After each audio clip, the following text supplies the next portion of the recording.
안녕하십니까. 센텀신경외과 원장 김성덕입니다. 오늘 설명드리려고 하는 주제는 앞에 화면에 보이는 것처럼 손목 터널 증후군입니다.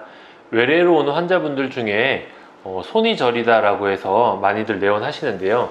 이렇게 손이 저리다 라고 표현을 하는데, 그거에 대해서 원인 중에 하나인 손목 터널 증후군에 대해서 살펴보려고 합니다. 손 저림 증상에 대한 원인은 크게 한 3가지 정도로 볼 수 있을 것 같습니다. 목에 디스크에 대한 문제가 생겨서 팔로 내려오는 신경에 문제가 생겨서 저림 증상이 하나가 있을 수 있겠고, 두 번째는 이렇게 전완부에 대한 근육이나 힘줄에 대한 문제가 생겨서 염증이 생기면 그로 인해서도 손이 저린 증상을 느낄 수 있습니다. 즉 힘줄에 염증이 생겨도 손이 저리다라고 느껴질 수도 있습니다. 그리고 세 번째는 손목 터널이나 팔꿈치 터널에 문제가 생기는 손목 터널 증후군, 아니면 척골신경에 대한 문제가 생기는 부분들을 판단을 할 수가 있습니다. 앞에 화면에 보시는 것은 우리가 목에서 신경이 눌렸을 때, 목 디스크에서 신경이 눌렸을 때 그에 해당하는 신경의 증상이, 저림감이 나타나는 우리가 방사통이라고 표현을 하는데요. 경추 6번 신경에 대한 문제가 생기면 목에서 어깨를 타고 손의 엄지손가락이랑 중지, 검지죠. 두 번째 손가락으로 방사통이 내려간다라고 표현을 하고, 7번 경추에 문제가 생겼을 때 목에서부터 팔을 타고 우리가 세 번째 손가락으로 저림감이 내려간다고 이야기를 합니다. 따라서 손저림이 있을 때는 목에서부터 온 것인지 아닌지 판단을 해줘야 되고요. 오늘 설명드리려고 하는 것처럼 손목 자체의 터널에 정중신경이라고 하는 신경이 지나가게 되는데, 손목에서 터널에 압박이 당해서 손가락에 대한 저림 증상, 첫 번째랑 두 번째, 세 번째, 네 번째 절반 정도까지 저림 증상이 나타날 수가 있는 손목 터널 증후군이 있습니다. 말 그대로 예를 들어서 나는 첫 번째, 두 번째, 세 번째 손가락이 저리다라고 해서 내원을 한다라고 하면 목에서 문제가 있는 것인지 손목 터널에서 문제가 있는 것인지를 체크를 해봐야 된다라는 표현을 하는 겁니다. 따라서 이 부분을 체크하려면 목에서 신경이 눌렸을 때 나타나는 방사통증은 어떤지를 체크해 봐야 되고, 손목에서 터널이 눌렸을 때, 손목 터널이 좁아져서 신경이 눌렸을 때 나타나는 증상이 어떤지를 각각을 다 알고 있어야 되기 때문에 본인이 스스로 어떤 영상이라든지 글들을 통해서 나는 목 같아, 나는 손목 터널 같아, 이렇게 판단을 해볼 수도 있지만 조금 어려운 영역이 될 수 있어서 그것은 병원에서 전문 선생님이랑 전문의를 통해서 좀 감별을 해내서 그에 맞는 치료를 하셔야 된다고 생각이 됩니다. 오늘 설명드리려고 하는 손목 터널 증후군에 대해서 좀 더 자세히 알아보겠습니다. 손목 터널 증후군이라고 하는 것은 그림에서 보면 이렇게 손목 터널이라고 하는 겁니다. 이 손목 터널에서 하얀색은 힘줄들이에요. 그래서 이 힘줄들은 손가락 끝까지 가게 되고, 그 손목 터널 안에 이렇게 노란 색깔 정중신경이라고 있습니다. 따라서 이 터널 안이 어떤 원인에서든지 좁아져서 신경이 눌리게 되면 손가락이 저린 증상이 발생을 하는 형태인데요. 그 원인으로는 첫 번째 특발성, 원인이 잘 없다라는 겁니다. 특별한 원인을 모르겠다라고 하는 부분이 있고, 두 번째는 어떤 골절이나 탈구에 대한 후유증으로 인해서 손목 터널이 좁아지는 경우가 있겠고, 관절염, 그리고 어떤 종양에 의해서, 혹에 의해서 신경이 눌리는 경우, 전신질환, 당뇨나 갑상선 질환이 있는 분들이 좀 더 잘 나타난다고 하고, 직업적으로 손목이나 손가락을 반복적으로 많이 사용하다 보면 더 발생할 수 있다고 합니다.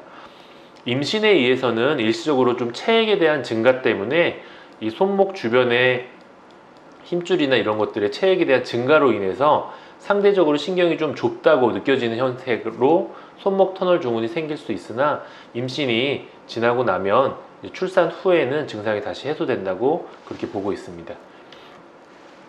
증상이라고 하는 것은 일단은 손목에 터널이 눌려있기 때문에 손으로 가는 신경이 잡혀 있는 거라서 손에 대한 통증이 나타날 수 있고요. 많이 저려하는 증상이 있어서 자꾸 이렇게 손을 털려고 하는 현상들이 보이게 됩니다. 통증의 위치는 첫 번째, 두 번째, 세 번째, 네 번째까지 손가락이 주로 많이 저린 증상을 주로 특징으로 하고 있고요. 사진에서 보이는 것처럼 이 손가락에 엄지두덩이라고 해서 이렇게 볼록 올라와 있어야 되는데요. 여기 이 정중신경이 이 근육도 담당하고 있어서 오랫동안 눌려 있으면 근육이 이렇게 위축되는 소견이 보이게 됩니다. 그럼 그때는 사실은 얼른 신경을 풀어줘야 되는 수술적인 치료가 답이다라고 또 생각해 볼 수 있는 하나의 소견이라고 생각할 수 있습니다. 진단을 위한 테스트인데요. 되게 대표적인 두 가지 테스트입니다.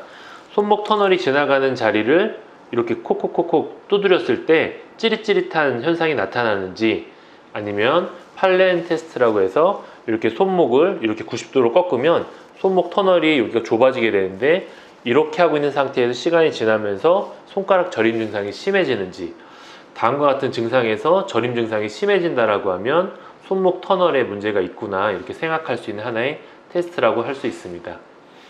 검사는 엑스레이를 찍어서 지금 여기서 보이는 이 공간이 손목 터널 공간인데요. 각각에 대한 손바닥에 있는 뼈, 우리가 수근골이라고 하는데, 수근골에 대한 어떤 형태적인 문제, 예상치 못했던 골절 등이 있는지를 확인할 것 같고요. 옆에 보이는 거는 우리가 체온열 검사라고 합니다. 체온열 검사라고 하는데, 이 검사를 하게 되면은 이 손가락에 대한 양쪽 손가락의 색깔을 비교해서 색깔에 대한 차이가 있는지를 보는데, 차이가 있는지 뿐만이 아니라 손바닥에만 색의 차이가 있는지, 어깨, 그러니까 목에서부터 팔을 거쳐서 위에서부터 색깔에 대한 차이가 있는지를 통해서 목에서부터 온 문제다, 손목 터널 이후에 생긴 문제다, 이렇게 좀 판단해 볼 수 있는 하나의 도움을 주는 검사라고 생각하시면 될 것 같습니다. 대개는 증상으로 많이 판단을 하고, 검사는 이런 부분이나 아니면 우리가 신경전도, 근전도 검사라고 하는 부분이 있습니다. 그래서 그런 검사를 통해서 조금 더 확진을 해서 치료들을 하게 되게 됩니다. 치료는 일단은 손목 터널이 많이 쓰이지 않게 보조기 같은 걸 착용해서 움직이지 않게 해주는 부분이 되겠고, 대부분 이 안에 손목 터널 안에 염증을 가라앉히는 형태로 가게 됩니다. 그래서 소염제를 먹기도 하고, 우리가 흔히 얘기하는 스테로이드 주사제가 염증을 떨어뜨리는 데 아주 효과적인 것을 발휘하는 주사제이기 때문에 이 손목 터널 안에 스테로이드제를 주사를 할 수도 있습니다. 이렇게 통해서, 이런 치료들을 통해서 증상이 완화된다라고 하면 경과를 좀 보면서 지켜보면 될 것 같고요. 그렇지만 이걸로 인해서 회복이 되지 않고 통증이 심하고, 그리고 아까 사진에서 본 것처럼 근육에 대한 위축, 근육이 빠져버리고 그로 인해서 힘이 떨어지고 이렇게 되면 아래 보이는 것처럼 손목 터널을 절개해서 힘줄과 신경들을 이렇게 꽉 가두고 있는 터널을 열어주는 형태의 수술을 해볼 수 있습니다. 수술은 비교적 국소마취하에 이루어지는 거기 때문에 간단하다고 생각하시면 되겠고, 수술하고 나면 보통 한 2주 정도, 실밥도 2주 정도 하고 계셔야 되고, 손목도 2주 정도 이렇게 보호대를 하고 계셔야 되기 때문에 손을 많이 쓰지 않는 비수기 같은 때, 일을 내가 많이 하지 않아도 될 때 이렇게 시행을 해보셔도 좋을 거라고 생각을 합니다. 네, 이상으로 손목 터널 증후군에 대한 간단한 이야기를 해봤고요.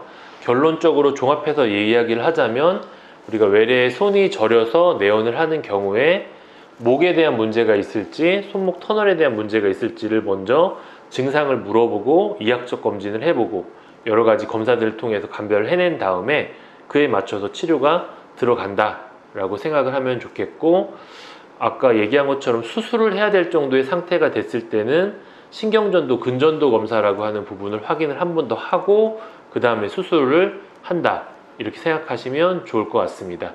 네, 이상으로 오늘 영상 마치도록 하겠습니다. 감사합니다.